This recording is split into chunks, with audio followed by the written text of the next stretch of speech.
नमस्कार, मैं हूं पवन त्यागी।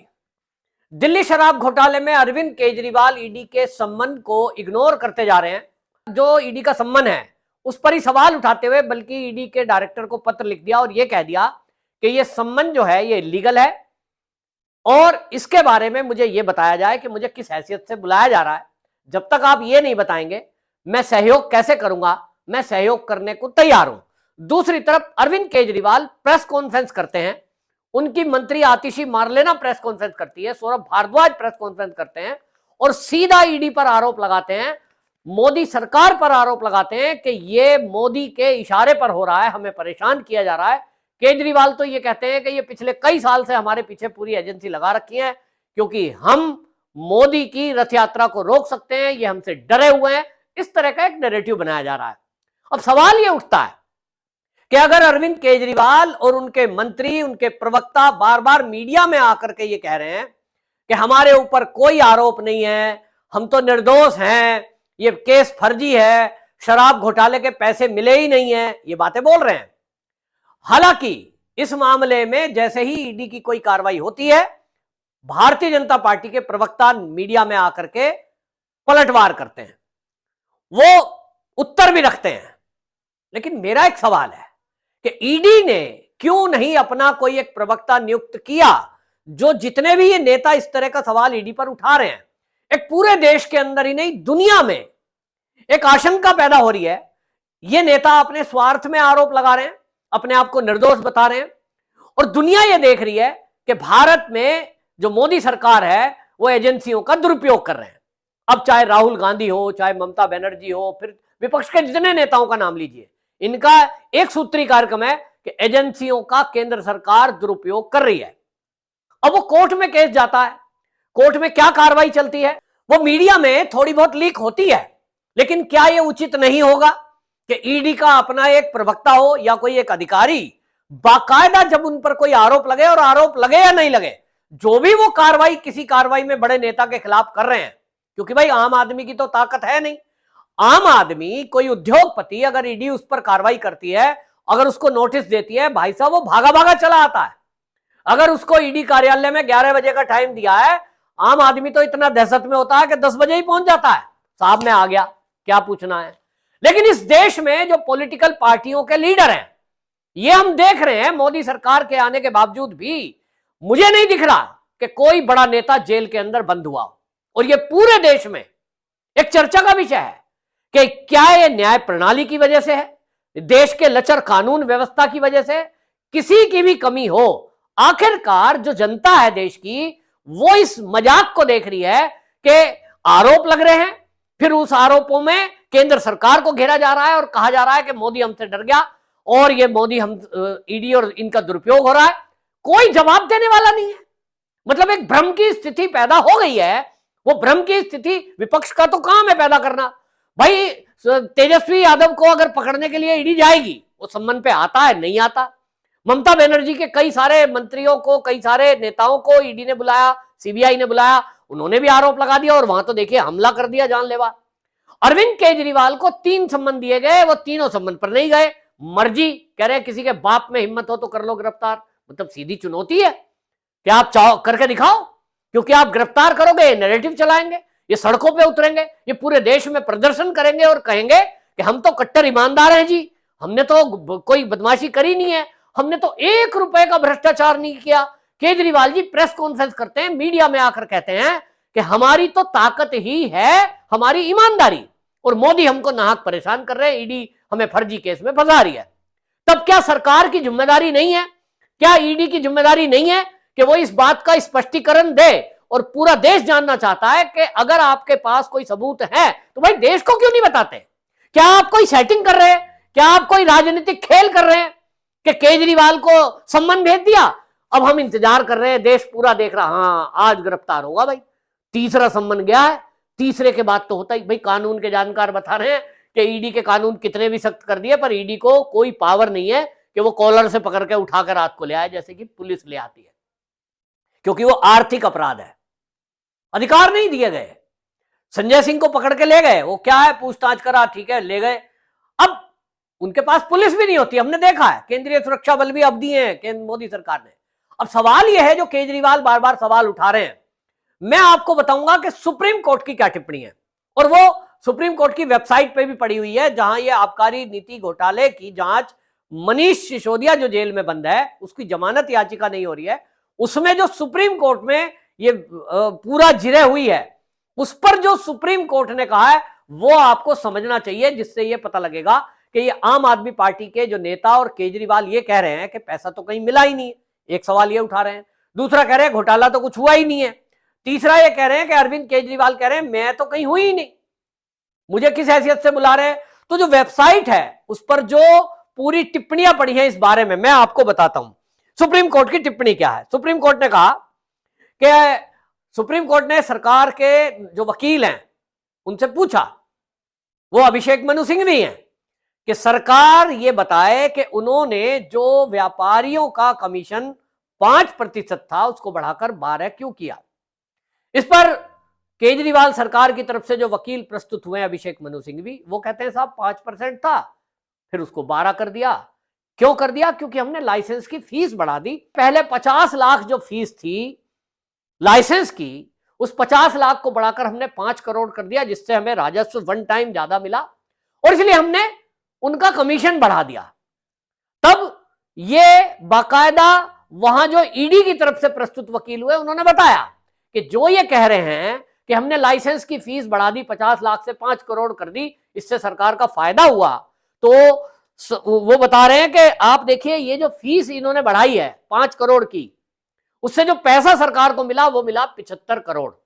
याद रखना आप इस डाटा को, 75 करोड़ रुपया उनको मिला फीस की बढ़ोतरी करके। जो लाइसेंस की फीस केजरीवाल सरकार ने 50 लाख से 5 करोड़ कर दी। अब जो इन्होंने कमीशन बढ़ाया व्यापारियों का, उससे सरकार का कितना घाटा हुआ?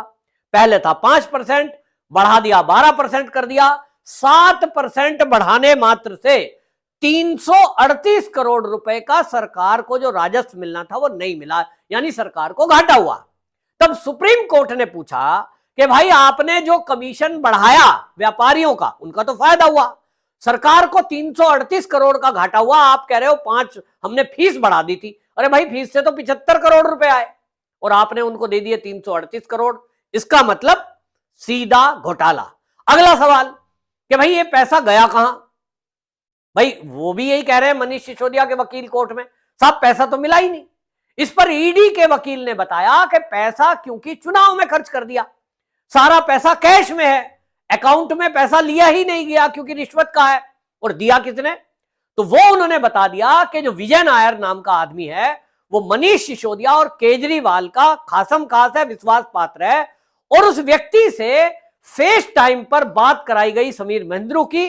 समीर महेंद्रू को कहा गया कि आप अपने हिसाब से पॉलिसी बनाओ, जो आपका फायदा होगा उसको हम बांट लेंगे।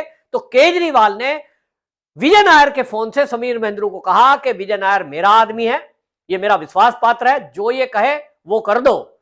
इसका मतलब केजरीवाल की सहमति है। और वो जो फेस टाइम पे बात हुई है समीर महेंद्रू और विजय नायर की बीच की जो बातचीत है, उसका टाइमिंग और उसकी लोकेशन, केजरीवाल की लोकेशन और वो बात करने की लोकेशन से ये प्रूव कर दिया ईडी ने कोर्ट में कि केजरीवाल वहां उपस्थित थे और इसी आधार पर सम्मन दिया जा रहा है।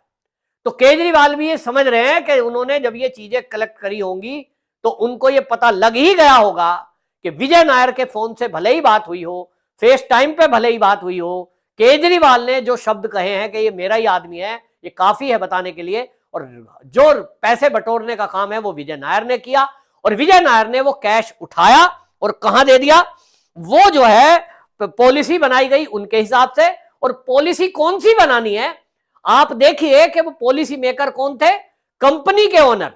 और वो मेल भेजते हैं मनीष सिसोदिया को, मनीष सिसोदिया उसकी स्क्रीनशॉट भेज रहे हैं, व्हाट्सएप मैसेज कर रहे हैं, ये वाली पॉलिसी ऐसे ऐसे बना दो। वो सारा डाटा ईडी के पास है।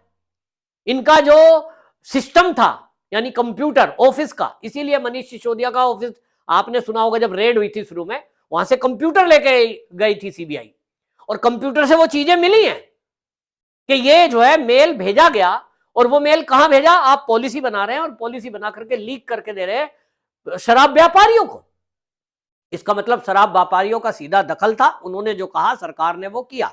अब आगे आता हूं तो केजरीवाल कहां फंस रहे हैं और ये क्यों भागे हुए फिर रहे हैं। एक तो ये पक्का हो गया कि इन्होंने 338 करोड़ रुपए का फायदा कराया, केवल उनसे 75 करोड़ रुपए मिले। और ये जो 338 करोड़ है, जो आम आदमी पार्टी के नेताओं का सवाल है कि पैसा कहां गया, इस पर भी आपको बता दूं ईडी ने बाकायदा सुप्रीम कोर्ट में पूरी डिटेल रखी है कि ये पैसा चुनावों में इन्होंने खर्च कर दिया है, पंजाब चुनाव में, गोवा चुनाव में, और उसकी डिटेल भी दी है कि कहां कहां किसको पेमेंट हुई है, उसका कुछ बताया। और इसीलिए सुप्रीम कोर्ट ने कहा था कि पार्टी को, आम आदमी पार्टी को पार्टी बनाओ, और पार्टी का संयोजक अरविंद केजरीवाल है, और इसलिए केजरीवाल का फंसना तय है, क्योंकि ये जवाबदेही उनकी है कि अगर पार्टी में पैसा आ रहा है और चुनाव में खर्च हो रहा है तो निश्चित जानिए रिश्वत का पैसा अगर पार्टी में खर्च हुआ चुनाव में तो संयोजक की जिम्मेदारी है, वो भाग नहीं सकते। एक नंबर दो, उन्होंने कहा मंत्रियों के समूह ने यह निर्णय किया था, जो पॉलिसी बनी, मंत्रियों के समूह ने फैसला लिया, उसके बाद उसमें बदलाव हुआ तो मनीष सिसोदिया के पीए ने अरविंद केजरीवाल के घर पे वो उनको बुलाया गया और वो जज के सामने अपने गवाही प्रस्तुत कर चुके हैं, बयान दर्ज करा चुके हैं मनीष सिसोदिया के सचिव, और उन्होंने कहा मुझसे फोर्सफुली ये पॉलिसी चेंज कराई गई। अब उनका जो बयान है वो जज के सामने हो चुका है, और जज के सामने होने में ये तय हो गया कि उनसे फोर्सफुली चेंज कराया गया। तब ये सीबीआई को ट्रांसफर हुआ एलजी के थ्रू, और सीबीआई ने जो पाया कि वाकई में पॉलिसी कुछ और बनी थी, इंप्लीमेंट कुछ और हुई, और क्योंकि मंत्रियों के समूह ने ये पास किया है, इस मनीष सिसोदिया ने बोला है, तो मनीष सिसोदिया के इस वकील के बयान से केजरीवाल फंसे हैं, क्योंकि ये रूल बुक में लिखा है कि जो भी पॉलिसी बनेगी, दिल्ली सरकार बनाएगी, वो मंत्रियों का समूह बनाए या कोई मंत्री बनाए, वो सीएम की अप्रूवल के बिना लागू नहीं होगी। तो केजरीवाल जी ने भले ही हस्ताक्षर ना किए हो, जिम्मेदारी केजरीवाल जी की है कि वो पॉलिसी इंप्लीमेंट कैसे हुई। तो अगर वो कहते हैं मुझे तो पता ही नहीं था, मनीष सिसोदिया जाने, वो मंत्री था, तो आप सीएम किस बात के हैं? कुर्सी छोड़ो। आपको जब यही पता नहीं कि आपका मंत्री क्या कर रहा है और आप सारा उसी के ऊपर छोड़ दे रहे हो, सरकार को 338 करोड़ का घाटा हो रहा है, वो तो थोड़े ही दिन में घाटा है कि पॉलिसी चालू हुई, थोड़े दिन में विड्रॉल हो गई क्योंकि सीबीआई में कंप्लेंट हो गई। अगर ये 5 साल पॉलिसी चलती तो ये हजारों करोड़ रुपए का घाटा सरकार को होता। तो केजरीवाल जी फंसे हुए हैं और इन्होंने आबकारी का डायरेक्टर नियुक्त किया, वो भी सीएम की परमिशन से होता है। इस मामले में भी अरविंद केजरीवाल फंसे हुए हैं। तो अरविंद केजरीवाल जो प्रेस कॉन्फ्रेंस करके सवाल उठा रहे हैं कि ईडी के पास क्या है, वो ईडी के सूत्रों ने, अब ये पूरा वेबसाइट पे पड़ा हुआ है, आप भी उसको पढ़ सकते हैं कि सुप्रीम कोर्ट में हियरिंग में क्या क्या बातें हुई हैं मनीष सिसोदिया की बेल एप्लीकेशन के बारे में। और इसीलिए अब ईडी के जो सूत्र हैं वो ये कह रहे हैं कि हम तो सम्मन देंगे और एक आध सम्मन और देंगे और उसके बाद अचानक से गिरफ्तार किसी दिन कर लेंगे, ये हमारी पावर है। वो देख रहे हैं कब तक ये बचते हैं, कब तक ये भागते हैं। अल्टीमेटली एक ना एक दिन तो इनको जाना ही पड़ेगा ईडी के पास, और ईडी के पास जब जाएंगे तो जो सबूत है वो कह रहे हैं कि केजरीवाल गिरफ्तार होंगे। और इसीलिए आपको बता दें, पिछले दिनों आपने खबर सुनी थी कि केजरीवाल जी सर्वे करवा रहे हैं कि कौन सीएम हो या जेल से मैं मुख्यमंत्री का काम चलाऊं।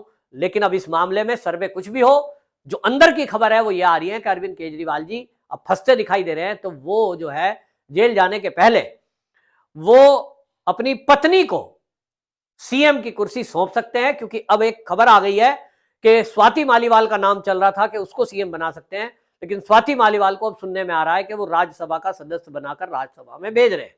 इसका मतलब वो तो रास्ते से हटी।